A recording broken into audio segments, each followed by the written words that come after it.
এইভাবেই মানে ভীষণ সুন্দর মাধ্যমের দ্বারা তুমি কিন্তু আমাকে অবাক করে দিয়েছো। এবং সত্যি তুমি আজকে, আমি ফিলিংসের মধ্যেও দেখলাম তুমি কিন্তু আজকে মানে অবাক করেছো, কারণ উনি যে মানে অ্যাট্রাক্টেড হয়ে পড়ছেন, উনি নিজেই নিজে সারপ্রাইজড যে আমি এটা কি করে হচ্ছি।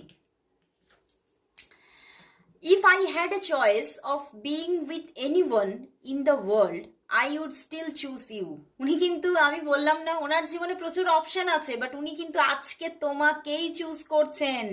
উনি এটা কিন্তু ভীষণ বাই হার্ট বুঝতে পেরেছেন যে সবার মধ্যে মানে ওনার জীবনে পাস্টে যারা এসেছে এবং প্রেজেন্টেও যারা হয়তো ইন প্রেজেন্ট যারা তাকে নিয়ে তাকে মানে অনেকেই হয়তো মানে অপরচুনিটি দিয়েছে, সেরকম লাভ প্রপোজাল দিয়েছে, তাদের সবার মধ্যে কিন্তু তোমাকেই উনি বেস্ট অপশন হিসেবে চুজ করছেন।